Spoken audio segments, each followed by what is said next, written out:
자, 지금 시장이 계속해서 주시를 하고 있고, 가장 어떻게 보면 좀, 이럴 것 같은데 저럴 것 같은데 희망감을 가지고 있는 주제가 뭐냐면 금리 인하입니다. 금리 인하. 그래서 오늘 역사적으로 연준이 금리를 언제, 몇 개월 만에 내렸고, 어떤 사태가 있었고, 그런 것들을 좀 분석을 해서 말씀을 드리려고 준비를 해 왔습니다. 자, 그래서 금리 인하 시점을 우리가 한번 예상을 해볼 건데, 일단은 세 가지로 나눠 볼 겁니다. 세 가지로 어떻게 나눌 거냐면, 자, 첫 번째, 기준금리. 지금 미국의 기준금리와 비슷했던 시점. 예를 들어서, 한번 비교해 볼 거고, 두 번째는 자산시장. 지금 막 자산시장이 화랑이고 분위기가 너무 좋아. 이때는 어떻게 됐었는지, 금리를 언제 얼마만큼 내렸는지, 그렇게 볼 거고, 세 번째, 금리 긴축하는 강도. 정리해서 긴축의 강도. 금리를 이렇게 몇 번 올렸고, 긴축을 이렇게 매달 950억 달러씩 하고 있고, 이런 부분들을 볼 겁니다. 총 세 가지로 나눠서. 자, 첫 번째, 1994년도로 한번 흘러가 볼게요. 자, 1994년도 미국의 기준금리입니다. 94년도 1월 1일부터 금리를 미친 듯이 올렸죠. 쭉 보이시죠? 6%까지 쭉 올라갑니다. 이때 이제 어떤 일들이 있었냐면은 우리가 2000년도 이전에는 2000년도 여기 되겠네요. 2000년도 이전에 미국의 기준금리는 우리가 지금 5에서 5.25에서 5%죠. 그래서 5에서 6%이 정도 수준이었어요. 그러니까 지금 기준금리가 비슷해. 이때가 2000년도 이전이. 자, 2000년도를 딱 해놓고 평균 기준금리가 지금의 기준금리와 굉장히 비슷하다. 이때 이제 누가였냐면은 빌 클린턴이었어요. 미국 대통령이 이제 빌 클린턴이었는데 이제 이 형님이 뭐 채권 시장 폭탄도 있었고 뭐 좋은 것도 있었고 나쁜 것도 있었는데 형님 특징이 뭐냐면 이때 이전에 이제 86년도부터 95년도까지 미국의 저축은행들이 다 무너졌습니다. 저축대부조합 사태라 해가지고 거의 한 3,000개 있는 거 중에 1,000몇 개가 도산이 됐어요.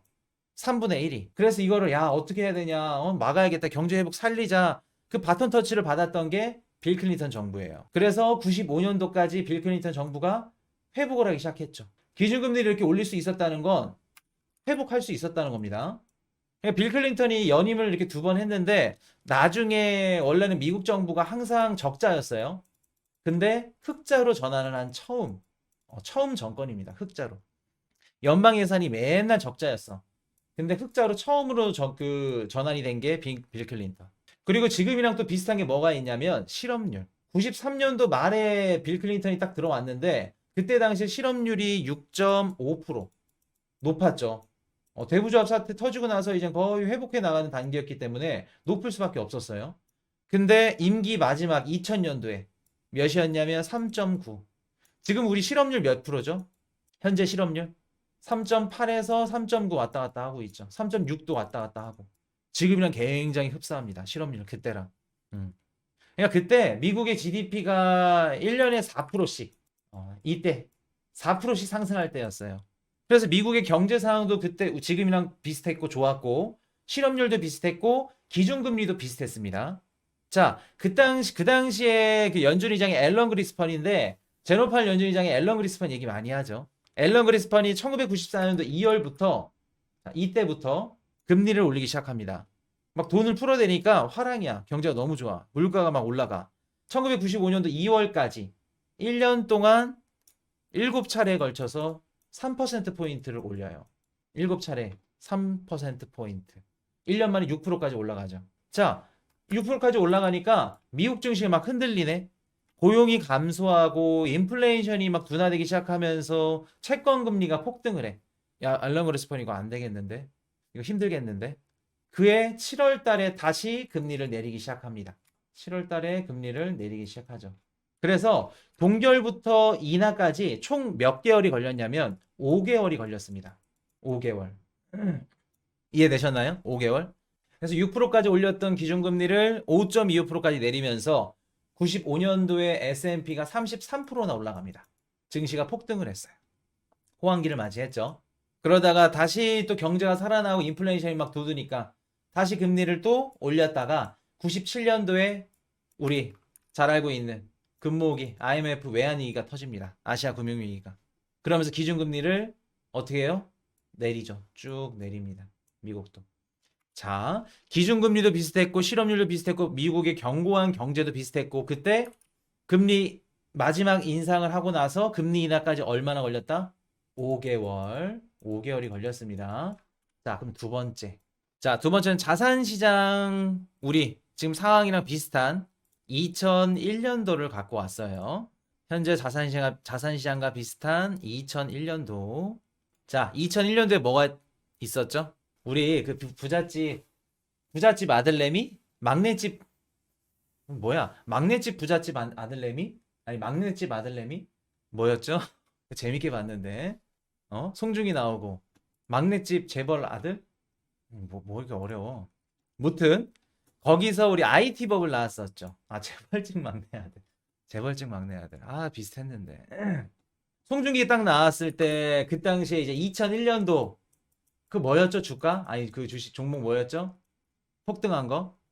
이름 뭐 하여튼 이게 머리 용량이 안 되다 보니까 다 잊어먹어. 그 드라마를 보신 분들은 아실 겁니다. IT는 IT인데 2000년도, 2001년도에 이제 인터넷이 보급이 되면서 기업명에다가 무슨 골뱅이, 무슨 닷컴 이것만 들어가면 그냥 투자 자금들 뒤집어지게 받고 증시 상승은 말할 것도 없고 테크놀로지 우리 인터넷 기업입니다. 뭐 합니다. 그래? 주가 폭등. 그런 시절이 있었어요. 그때가 2001년도입니다. IT 버블. 그 당시에 이제 지금 우리 미국 증시랑 좀 비교를 해보면 그때는 IT, 지금은 AI가 될 수 있을 것 같아요. AI 관련된 이런 뭐 반도체 칩이랑 메모리 칩이나 이런 기업들 미친 듯이 폭등하죠. 지금은 AI 버블, 그때는 IT 버블. 굉장히 흡사합니다. 자산시장 성격이. 그렇죠. 그래서 지금 보시면은 AI 관련 기업들이 계속해서 폭등을 해주고 있고 상승세를 보여주고 있는데 2000년도 초와 굉장히 유사하다. 2001년도 이때와. 그래서 막 증시가 너무 가열돼 있어. 연준이 당연히 막아야겠죠. 1999년도 1월 달에 금리를 올리기 시작합니다. 6월 1일 날 6월부터 2000년도 5월까지 기준금리를 6번 올려요. 쭉 올립니다. 야, IT 버블 너무 버블이 껴있다. 너무 심각하다. 금리를 6번 올리고 났더니 기준금리가 6.5%. 그랬더니 증시가 좀 폭락할 기미가 보이네. 그래서 이거 안 되겠다. 무섭다. 기준금리를 내리죠. 6.5에서 거의 한 2년 동안 1%대까지 고공 하락을 합니다. 미친 듯이 내리죠. 그래서 2003년도 6월까지 6%였던 기준금리가 1%대로 하락을 해요. 미친 듯이 내려요. 그래서 어떻게 보면은 2000년도 초 IT 버블과 지금 AI 버블이 굉장히 비슷하다.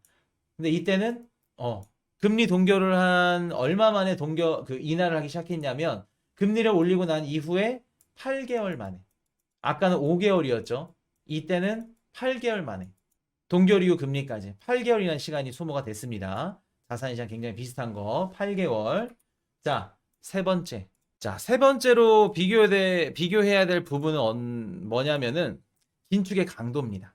금리 인상을 한 횟수랑 그리고 긴축하고 있는 기간이나 그리고 지금 기준금리 요 세 가지가 지금과 굉장히 흡사합니다. 자, 2006년도 올라가 보면은 2001년도 IT 버블이 터지고 나서 2002년도 이제 그 중국이 WTO 가입하고 나서 미친 듯이 폭풍 성장을 합니다. 전 세계가. 우리 국제유가가 지금 막 오펙 플러스가 감산을 하고 막 가격을 띄우면서 카르텔이 언제부터 본격적으로 형성이 됐냐면 물론 70년대에도 형성이 되기는 했지만 어떻게 보면은 좀 전 세계 국가들이 고유가 시대로 갈 수 있었던 그 분기점을 보신다고 하면은 2005년도로 보시는 게 맞습니다. 2005년도 이후부터 국제유가가 미친 듯이 올라갔어요. 왜? 2000년도 초반에 막 전 세계 글로벌 국가들이 다 경제 회복을 하면서 산업화가 이루어지고 원유 수요가 계속해서 늘어났더니 어떻게 돼요? 당연히 원유 가격 올라가야겠죠. 2005년도부터 오펙 플러스부터 시작해서 오펙 얘네들이 감산을 하기 시작합니다. 야, 우리 감산해가지고 좀 원유 가격 좀 띄울 거야. 배럴당 30달러 선이었던 국제유가가 70달러까지 그냥 치솟아 버려요. 오펙 감산, 그리고 또 뭐까지 붙었냐면 달러화가 쭉 빠지겠죠. 유가가 올라가니까 달러 쭉 빠집니다. 어? 이거 원유 좀 롱베팅 해도 되겠는데? 투기성 자금들이 유가 시장에 들어와요. 롱베팅 하면서 얼마까지 올라갔냐면 2008년도 7월 최고점을 찍습니다. 135달러. 135달러. 이렇게 되면서 미국은 물가 잡기가 굉장히 힘들었어요.